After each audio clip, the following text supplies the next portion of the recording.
Chapitre 6. L'après-midi, nous partîmes en pirogue. Heureusement que la mer était calme et qu'à travers ses longs cils de fille, les yeux verts du neveu sublime ne me quittaient pas. Sans eux, je serais morte de terreur. Le souvenir des vagues énormes ne demandait qu'à m'envahir. Comment oublier la vision de notre malheureux bateau englouti tête la première? Mais l'eau restait lisse et transparente comme une vitre. Il suffisait de se pencher pour suivre la danse tranquille des poissons, des violets, des jaunes à bandes rouges, des plats comme la main, des ronds comme un ballon, un festival de couleurs joyeuses.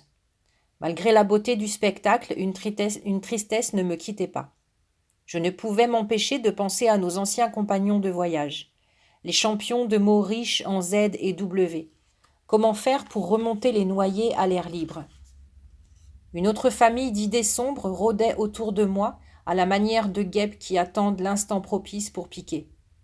Au moment où nous embarquions dans la pirogue, j'avais surpris une conversation chuchotée entre mon sublime et son oncle Henri. Il y a longtemps qu'on ne les a pas vus. Oui, ça m'étonne. D'habitude, on les a sur le dos dès le lendemain d'un naufrage. Espérons qu'ils vont laisser tranquilles nos amis. Pauvre charmante demoiselle, je l'imagine très mal enfermée. De qui parlait-il? Et qui voulait m'emprisonner? Comme nos accompagnateurs, je guettais l'horizon. D'où arriveraient mes ennemis? Heureusement, notre traversée ne dura pas un quart d'heure, et personne ne vint la déranger. Brûlé, cet îlot, comme une galette de roi trop longtemps laissée dans le four.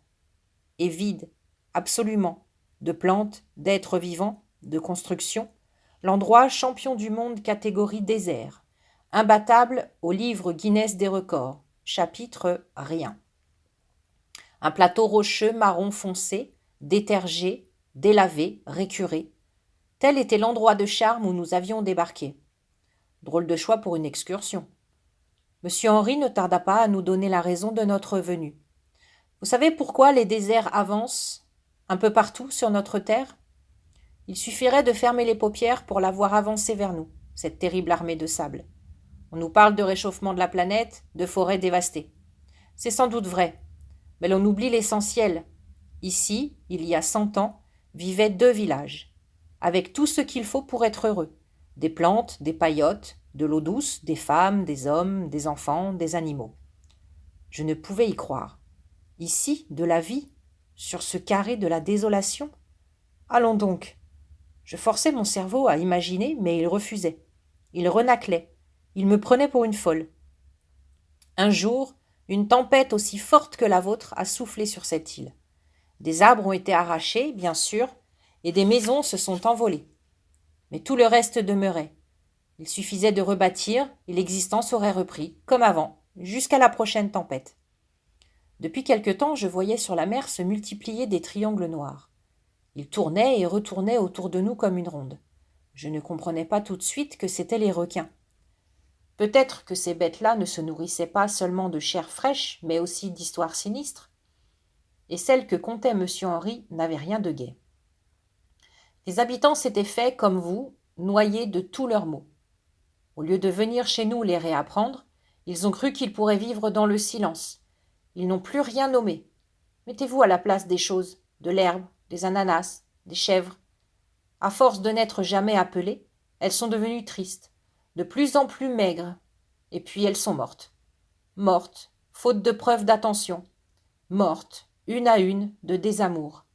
Et les hommes et les femmes qui avaient fait le choix du silence sont morts à leur tour. Le soleil les a desséchés. Il n'est bientôt plus resté de chacun d'entre eux qu'une peau, mince et brune comme une feuille de papier d'emballage, que le vent facilement a emportée. Monsieur Henri s'est tu. Des larmes lui étaient montées. Sans doute avait-il des grands-mères, des grands-pères parmi les desséchés. Il nous a reconduits à la pirogue. Les requins, après la fin de l'histoire, avaient disparu. Vous savez combien de langues meurent chaque année?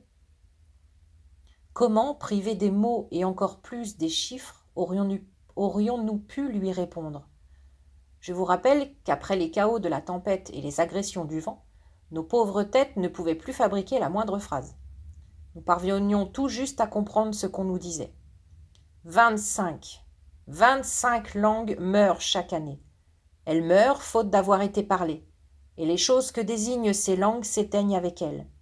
Voilà pourquoi les déserts peu à peu nous envahissent. À bon entendeur, salut.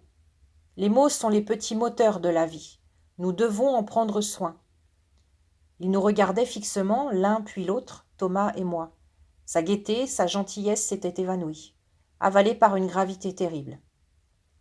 Il marmonnait pour lui-même. D'une main, il tenait le hors-bord, de l'autre, il comptait sur ses doigts 25 de moins chaque année.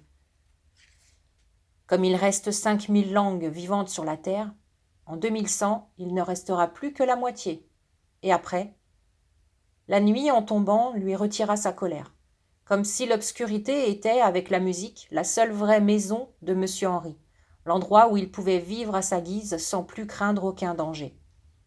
Une fois touché la plage, il nous laissa ranger la pirogue et partit rejoindre un orchestre, un peu plus haut à la lisière des arbres. Le temps de m'allonger sur le sable, de saluer poliment les étoiles, et je m'endormais.